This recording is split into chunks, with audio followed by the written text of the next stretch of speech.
I'm 36, a single mom of a sweet 6-year-old boy named Eli. We moved into this house about 4 months ago, an old craftsman-style home in a small rural town, the kind where everyone knows each other and privacy is just a polite myth. I bought the place for cheap after my divorce. It needed a little work, but the foundation was solid, and the backyard was huge, perfect for a growing boy who never seems to run out of energy. The basement was creepy, sure, but aren't all basements in old houses? I figured it would just be for storage. The first couple weeks were blissfully quiet. Eli loved his new room, made friends at his new school, and even got a dog from the local shelter. Things felt peaceful for the first time in a long time. Then, about 3 weeks in, I noticed something strange. Eli started talking to someone in his room. At first I thought it was the dog, then maybe a make-believe superhero. Totally normal, right? But then I realized he wasn't pretending. He was having full-blown conversations, pausing, listening, responding, laughing at things I hadn't said, and when I asked him about it, he just said, "That's Thomas. He lives in the basement. He's nice." At first I thought it was cute. Kids have imaginary friends all the time, especially during transitions like a big move. But something about the name Thomas unsettled me. Not because of the name itself, but because he said it so casually and just made it up. Thomas was a real person, and then came the drawings. They started showing up. Eli would draw pictures of himself with a tall red sweater, who had no face, just a black scribble where the face When I asked if face was missing, he shrugged and said, "That's how Thomas looks." I tried not to let it get to me. The house was old. Maybe he picked up the name from something. Maybe he heard it from a cartoon or school. Maybe this was just his way of coping with the divorce. But then the dog started acting weird. He refused to go near the basement door. Every time Eli would talk about playing with Thomas, the dog would growl and hide behind the couch. I've never seen him do that before. Not with people, not with noises, not even during storms. Then, last Friday night, I woke up around 3 a.m. to the sound of footsteps. Not upstairs, below me, in the basement. I froze in bed, heart pounding, trying to convince myself it was the furnace kicking on, or the house settling, or whatever explanation people give when they don't want to believe what they already know is true. But the dog heard it too. He was at the edge of the bed, ears perked, staring at the floor like he was waiting for something to come through it. And that was the first night the basement door was open. I know I closed it. I always close it. It doesn't latch right unless you yank it, and I make sure to check it every night because Eli's curious, and I don't want him wandering down those rickety stairs. But that night, it was wide open. No breeze, no draft, no excuse. Just a yawning black hole at the bottom of the stairs, like it was waiting for someone. I shut it and locked it, and in the morning, I asked Eli if he'd gone downstairs. He shook his head and said, "No, Thomas came upstairs last night. He wanted to watch you sleep." After Eli said that, "Thomas wanted to watch you sleep." I laughed. I didn't mean to. It just came out. A dry, uncomfortable laugh that died in my throat as soon as I saw the look on his face. He wasn't joking. I tried to press him gently. I asked how Thomas came upstairs, if he used the stairs or if Eli had let him in. Eli looked confused, didn't get it. "No, he doesn't need the stairs. He just comes." The word stuck with comes. Not walks or climbs. Just comes. Like a thought or a shadow. I didn't know what to say, so I dropped it, but I couldn't stop thinking about it. And later that night, when Eli was asleep, I went into his room and did something I hadn't done in years.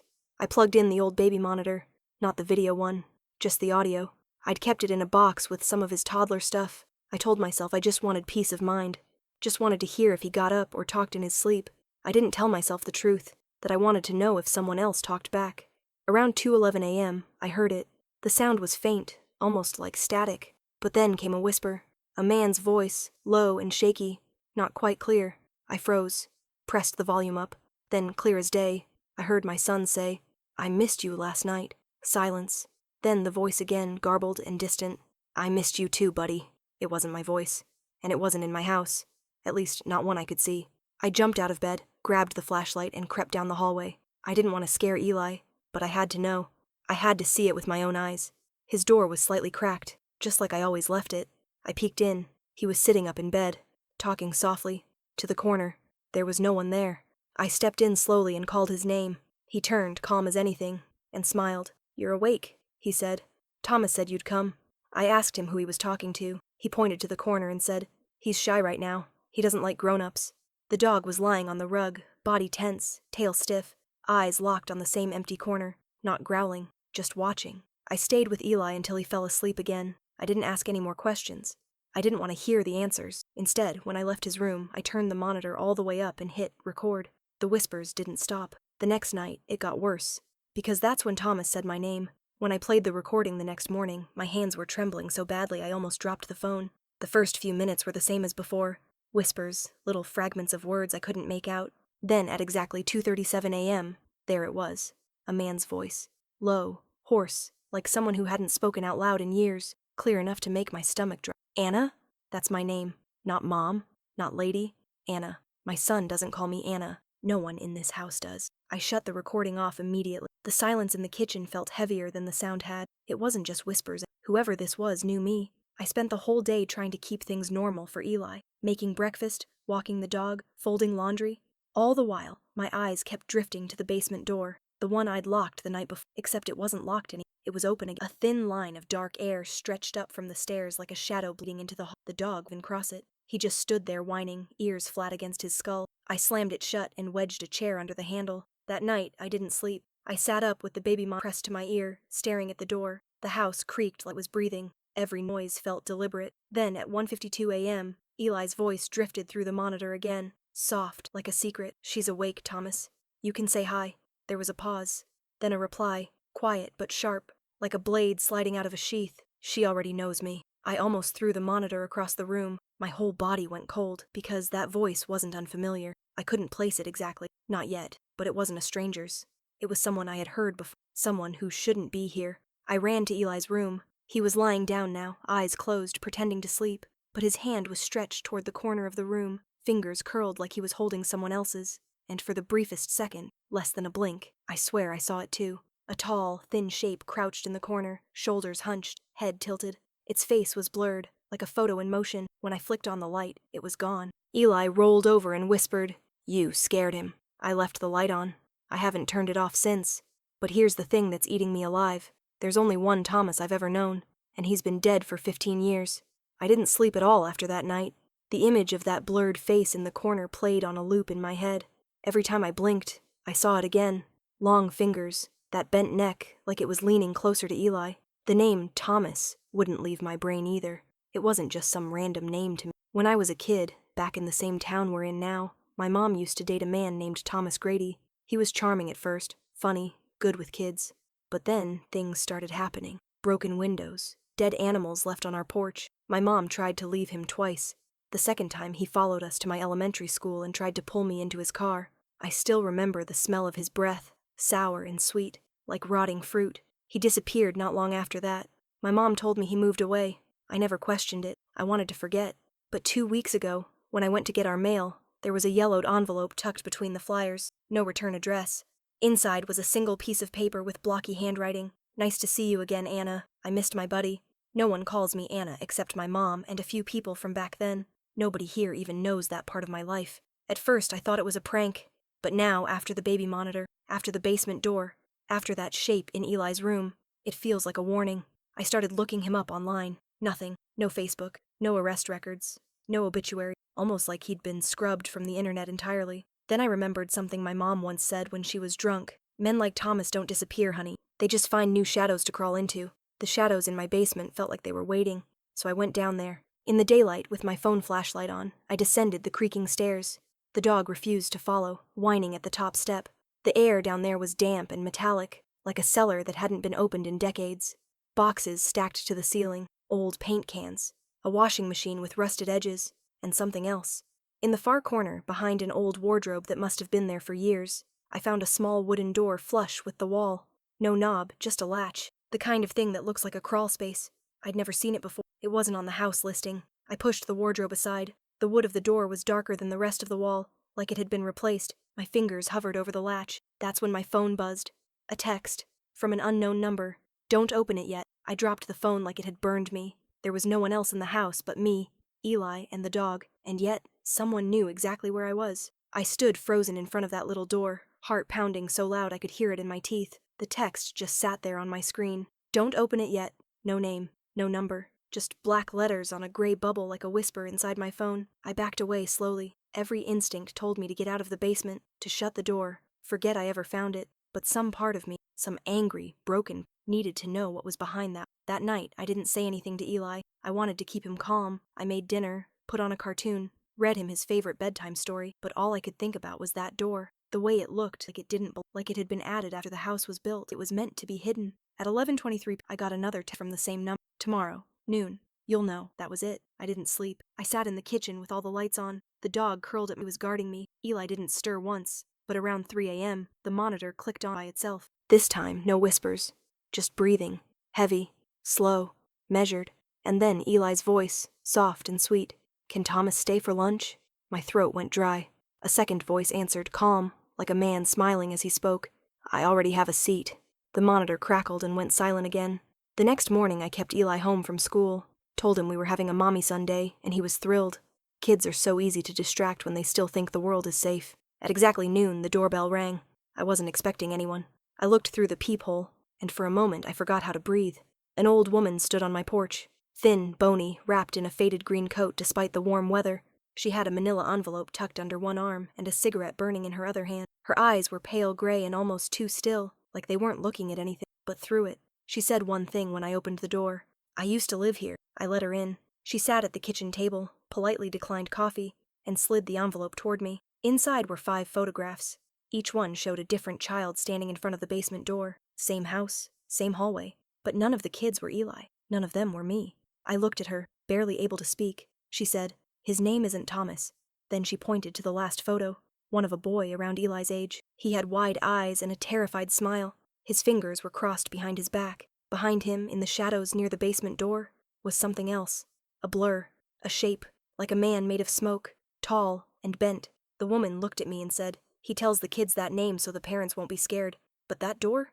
That was never part of this house." I asked her who she was. She said, "I'm the last one who got out before the door opened." Then she stood and walked out without another. And now I have a choice, because Eli just asked me what I'm making for lunch. And I swear to God, he set an extra plate on the table.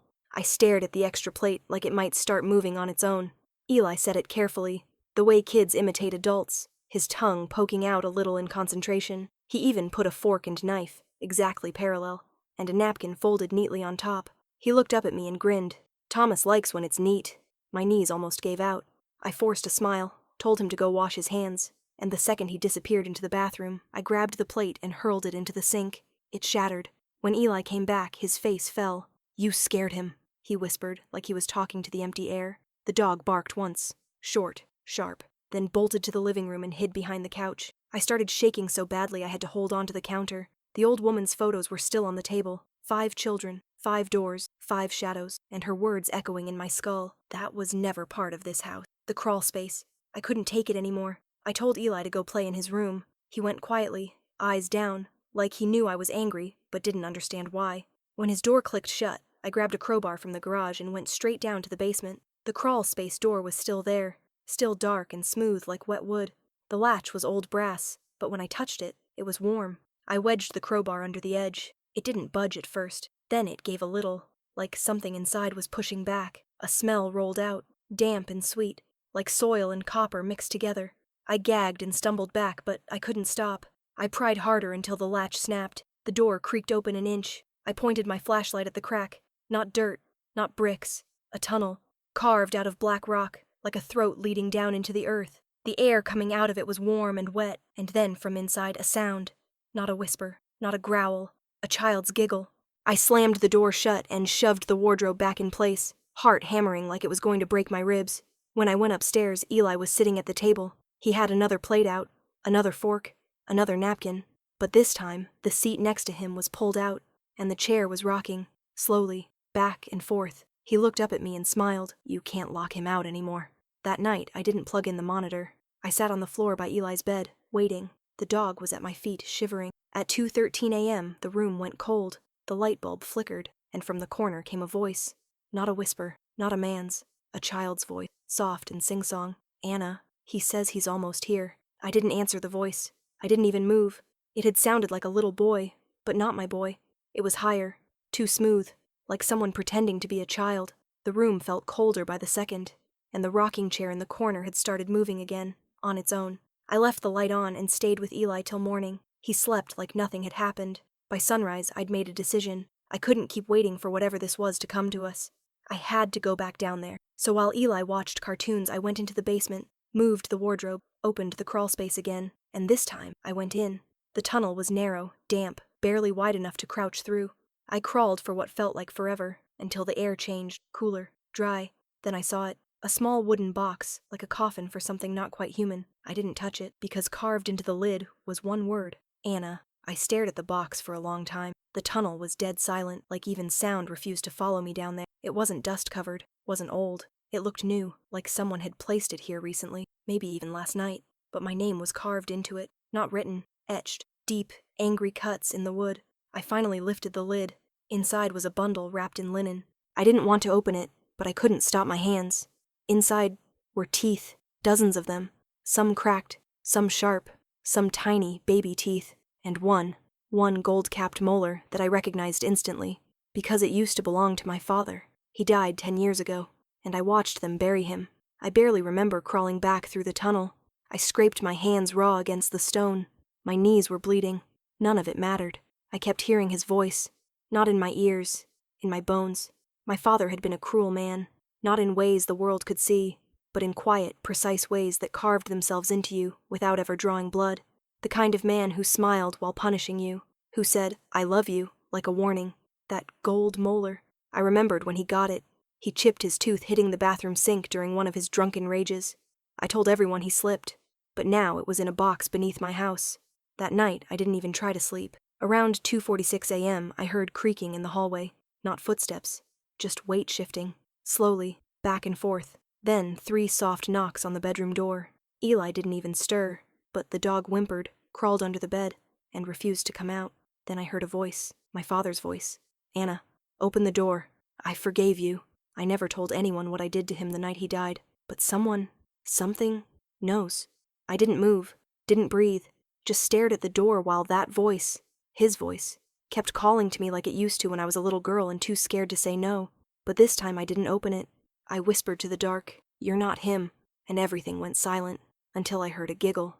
Eli's, but not from his room, from under the floor. I ran.